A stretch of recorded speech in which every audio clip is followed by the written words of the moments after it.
டிஎச்பி நேயர்கள் அனைவரும் மீதும் எல்லாம் வல்ல இறைவனின் அமைதியும் சமாதானமும் உண்டாவதாக. நேபாளத்துல சில நாட்களுக்கு முன்னாடி நடந்து முடிஞ்ச அந்த ஒரு கலவரம், கலாட்டா, அது அப்படித்தான் சொல்லணும். அதை போராட்டம் அப்படின்னோ அல்லது ஒரு புரட்சி அப்படின்னோ சொல்லக்கூடிய அளவிற்கு ஒரு ஒர்த்தான ஒரு விஷயமா அது வந்து நமக்கு தெரியல. நமக்கு மட்டுமல்ல, உலகம் முழுக்கவே இந்த ஒரு போராட்டத்தை பார்த்து எல்லாருமே வந்து லோக்கலா சொல்லணும்னா காரி துப்புறாங்க அப்படின்னு ஒன்னா சொல்லலாம். எல்லாரும் சிரிக்கிறாங்க, உலகமே சிரிக்குது அப்படின்னு தான் நம்ம வந்து சொல்லணும். என்ன காரணம்னா, அந்த போராட்டத்துக்கான காரணம் எவ்வளவு கேவலமானதாகவும் அற்பமானதாகவும் இருக்குது அப்படின்னு நம்ம பார்த்தோம்னா, அதாவது சமூக வலைதளங்கள் வந்து தடை செய்யப்படுது.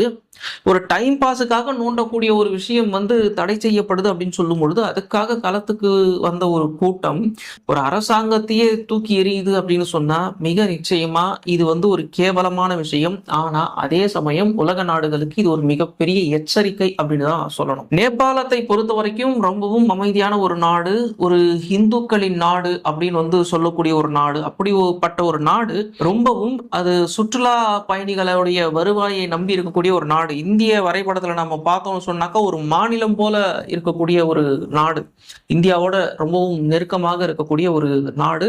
எந்த அளவுக்கு இந்தியாவோட நேபாள் நெருக்கமா இருக்குது அப்படின்னு சொன்னா, அந்த நாட்டுக்கு நம்ம போகணும் அப்படின்னா விசா தேவை கிடையாது. அதே மாதிரி நேபாளில் இருக்கிறவங்க சர்வசாதாரணமா ஏதோ ஒரு மாநிலத்துல இருந்து இங்க வர்ற மாதிரி அவங்க வந்துட்டு போறதையும் நம்ம வந்து பாக்குறோம். இது போக இந்திய பணம் அங்க இருக்கிற பொட்டி கடையில கூட மாத்துவாங்க அப்படிங்கிற அளவுக்கு ரொம்பவும் நிலைமை ரொம்பவும் நெருக்கமானதாகத்தான் இருந்துகிட்டு இருக்கு. அப்படிப்பட்ட சூழ்நிலையில நேபாளில் நடந்த அந்த ஒரு மிகப்பெரிய விஷயம் தற்பொழுது உலகத்தையே வந்துட்டு ரொம்பவும் ஆச்சரியப்படுத்தி இருக்கு. இந்த காரணத்துக்காக வந்து ஒரு போராட்டம் நடந்து அரசாங்கமே மாற்றப்படுமா அப்படின்னு.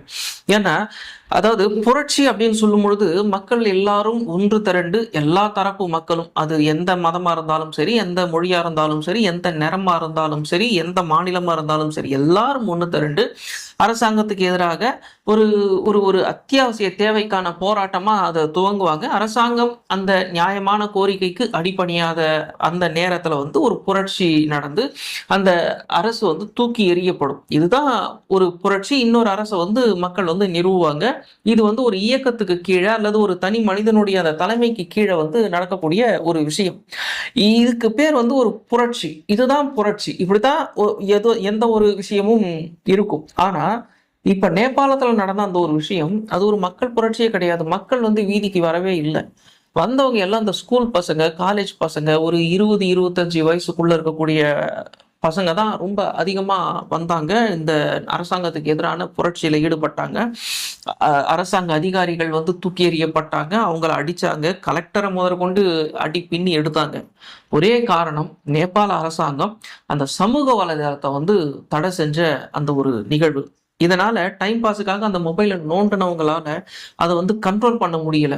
எப்படி இந்த போதை மருந்துக்கு வந்து மக்கள் வந்து அடிக்ட் ஆகி அந்த போதை மருந்து இல்லாத நேரத்துல கை கால் நடுங்குமோ, எப்படி கோபத்தை வெளியே காட்டுவாங்களோ, அந்த மாதிரி இந்த போதை பழக்கத்துக்கு இணையாக மக்கள் இந்த சமூக வலைதளங்களை பயன்படுத்துவதில் ரொம்பவும் அடிமையாகி இருக்கிறாங்க. இந்த மொபைல் பழக்கத்துக்குள்ள அவங்க தங்களுடைய வாழ்க்கையவே தொலைச்சிருக்கிறாங்க அப்படிங்கிற அந்த ஒரு விஷயத்தை நாம் வந்து இந்த இடத்துல பார்க்குறோம். இது நேபாள் மட்டுமல்ல, உலகம் முழுவதும் இதுதான் தற்பொழுது இருக்கக்கூடிய நிலைமை. இது உண்மையிலேயே ரொம்ப அபாயகரமான ஒரு நிலைமை அப்படின்னு தான் சொல்லணும். பொதுவாக மொபைல் ஃபோனுக்கு எல்லாருமே அடிமையா இருக்கிறாங்க அப்படின்னு சொல்லும் பொழுது, குழந்தைகள் வந்து நம்ம பார்க்குறோம், குழந்தைங்களுக்கு சாப்பாடு ஊட்டணும் அப்படின்னா கண்டிப்பா அவங்களுக்கு மொபைல் தேவைப்படுது. குழந்தைங்க வந்து படிச்சு முடிச்ச உடனேயே அவங்க வந்து ரொம்ப ஸ்மூத்தா இருக்கணும் அப்படின்னா மொபைல் தேவைப்படுது. மொபைலை நம்ம வாங்கிட்டோம் அப்படின்னு சொன்னாக்கா ரொம்பவும் கோபம், மூர்க்கத்தனம் எல்லாமே அவங்க கிட்ட வருது. இன்னும் சில விஷயங்களை வந்து நம்ம டிவியில பார்ப்போம். அம்மா வந்து செல்போனை புடுங்கின உடனே பையன் வந்து அம்மாவை வந்து பேட்டால தலையில ஒரு அடி அடிச்சு, அதுக்கப்புறம் அம்மா மயக்கடிச்சு கீழே விழுறாங்க. அதை பத்தி கவலைப்படாம அம்மா தான் கையில இருந்து புடுங்கின அந்த மொபைலை அம்மா கையில இருந்து அவன் எடுத்து அங்கேயே வந்து அந்த மொபைலை வந்து நோண்டிக்கிட்டு இருக்கிற அந்த காட்சிகள், இந்த மாதிரி சொல்லிக்கிட்டே போகலாம். கல்யாண வீடுகள்ல, சாவு வீடுகள்ல இந்த மொபைல் வந்து இன்னைக்கு தவிர்க்க முடியாதது. சாவு வீட்டுல கூட இன்னைக்கு செல்ஃபி எடுத்து அல்லது அங்கேயே ஒரு ஷார்ட் பிலிம் மாதிரி எடுத்து சமூக வலைதளங்கள்ல போடுற அளவுக்கு சமூக வலைதளம் மனிதனை ஆக்கிரமித்திருக்கிறது.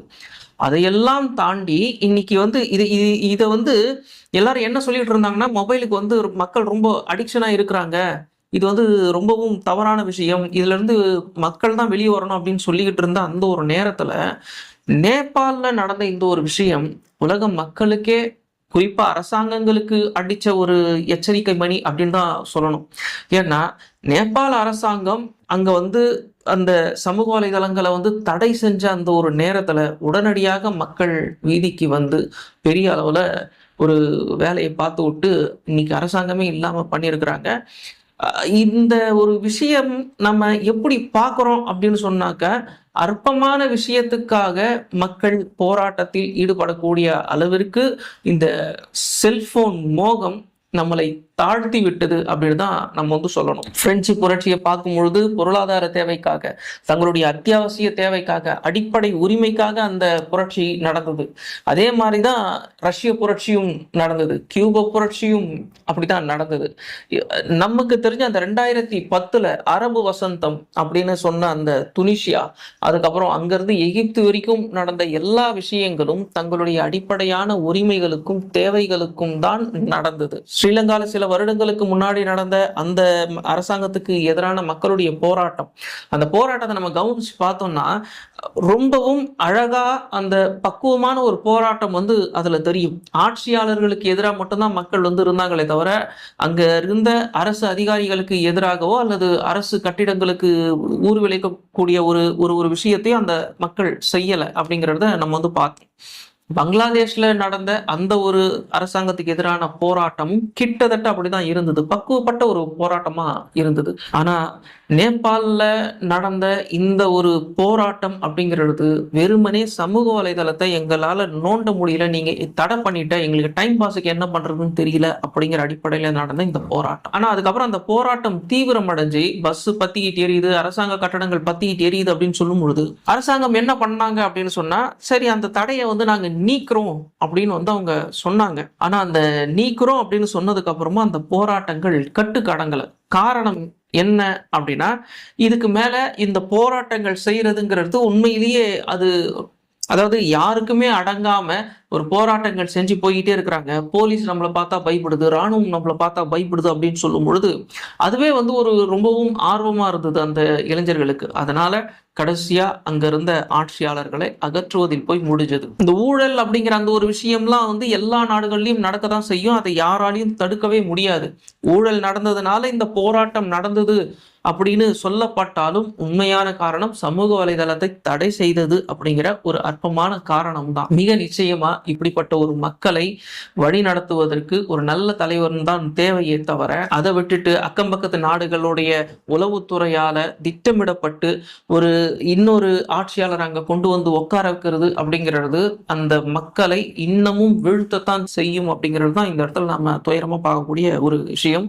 சமூக வலைதளத்தை பொறுத்த வரைக்கும் நேபாள் அரசு மிக நிச்சயமா அது முழுமையா தடை செய்யல. நேபாள் அரசாங்கம் என்ன பண்ணாங்க அப்படின்னா, அது யூடியூபா இருக்கட்டும், கூகுளா இருக்கட்டும், இன்ஸ்டாகிராமா இருக்கட்டும், அப்புறம் இந்த எக்ஸ் பேஜா இருக்கட்டும், இவங்க கிட்டலாம் அவங்க என்ன சொன்னாங்க அப்படின்னா, உங்களுடைய ஆபீஸை எங்களுடைய நேபாள்லயும் கொண்டு வந்து வச்சுக்கோங்க, அப்படி வச்சிங்க அப்படின்னா இங்க ஏதாவது எங்களுக்கு ப்ராப்ளம் ஆகுது, அரசாங்கத்துக்கு எதிரான பதிவுகள் யாராவது போட்டா ரொம்ப சுலபமா நாங்க வந்து உங்களை அணுக முடியும், அப்போ அந்த பக்கத்தை நீங்க வந்து ரொம்ப சுலபமா ஆக்ஷன் எடுத்து அதை கட் பண்ணி நீங்க தூக்கிட முடியும். அதை விட்டுட்டு நீங்க வந்து யூரோப்லயும் அமெரிக்காவிலயும் இருக்கிறீங்க, ஒவ்வொரு முறையும் நாங்க உங்களுக்கு வந்து மெயில் பண்ண வேண்டியதா இருக்குது, அதை நீங்க எப்ப பார்ப்பீங்க எப்படி பார்ப்பீங்கிறதுலாம் நம்மளுக்கு தெரியல, அதனால இங்க ஒரு ஆபீஸ் இருந்தா நல்லா இருக்கும் அப்படின்னு அவங்க ஒரு டைம் கொடுத்தாங்க. அந்த டைமுக்குள்ள யாரும் ரெஸ்பான்ஸ் பண்ணல அப்படிங்கிறதுனால டிக்டாக் மாதிரியான சில விஷயங்களை மட்டும் விட்டுட்டு யூடியூப், ஃபேஸ்புக், கூகுள், அப்புறம் அந்த இன்ஸ்டாகிராம் இதையெல்லாம் வந்து அவங்க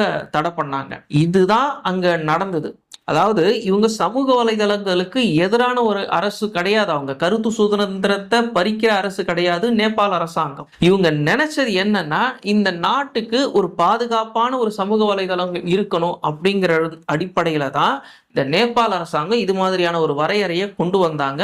ஆனா இந்த விஷயத்தை யாருமே மதிக்காததுடைய விளைவு, சரி நீங்க இங்க ஆபீஸ் கொண்டு வராத வரைக்கும் நாங்க இதை தடை பண்றோம் அப்படின்னாங்க.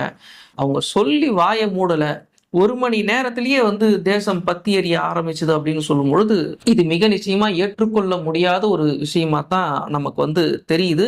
இது வந்து நேபாளுக்கு மட்டுமல்ல, உலக நாடுகளுக்கே வந்து கொடுக்கப்பட்ட ஒரு எச்சரிக்கை அப்படின்னு தான் சொல்லணும். ஏன்னா எந்த அளவிற்கு ஒரு சின்ன மொபைல் நம்மளை வந்துட்டு மயக்கி வச்சிருக்கு அப்படிங்கிற அந்த ஒரு விஷயத்தை இது மூலியமா நாம தெரிந்து கொள்ள முடிகிறது. இந்த மொபைல்ல இருந்து தனிப்பட்ட முறையில நாமளும் கொஞ்சம் கொஞ்சமா வெளியே வரணும். அதை விட்டுட்டு இதுக்குள்ளேயே நோண்ட நோண்ட நோண்ட கொஞ்சம் எப்படி இருக்குதுன்னு பாருங்க. இந்த குட்டி போட்ட பூனை இந்த சுத்தி சுத்தி வரும் அப்படின்னு சொல்லுவாங்க. அந்த மாதிரி மொபைலை சார்ஜ்ல போட்டதுக்கு அப்புறம் என்ன பண்றதுன்னு தெரியாம போர் அடிச்சு அங்கேயே தான் இப்ப நம்ம சுத்திட்டு இருக்கிறோமே தவிர அதை தாண்டி ஒரு உலகம் இருக்கு அப்படிங்கிற அந்த ஒரு நிலை கூட இன்னைக்கு இல்லை. ஆகையினால இந்த சமூக வலைதளம்ங்கிறது நமக்கு வந்து எவ்வளவுக்கு எவ்வளவு பயனளிக்கக்கூடிய ஒரு விதமா இருக்கிறதோ அதே அளவுக்கு நம்மளை வந்துட்டு அது அடிமைப்படுத்தி வச்சிருக்கு அப்படிங்கிற அந்த ஒரு விஷயத்தையும் நம்ம வந்து இதுல இருந்து புரிஞ்சு கொள்றோம். ஆகையினால இந்த அளவிற்கு நம்ம வந்து செல்போனுக்கு அடிமையாகாம இருக்கிறதுக்கு என்னென்ன நம்ம தனிப்பட்ட முறையில செய்யணுமோ அதையெல்லாம் நாமளும் செஞ்சாதான் நாமளும் இந்த மாதிரியான ஒரு அற்பத்தனமான போராட்டம் செய்யறதுல இருந்து தப்பிக்க முடியும் அப்படிங்கிறது தான் இந்த போராட்டம் மூலியமா, அதாவது நேபாள்காரங்க செஞ்ச இந்த போராட்டம் மூலியமா நாம தெரிஞ்சு கொள்ளக்கூடிய ஒரு செய்தியா இருக்குது. இறைவன் நாடினா நம்ம அடுத்த பதிவுல சந்திப்போம். நன்றி நேயர்களே.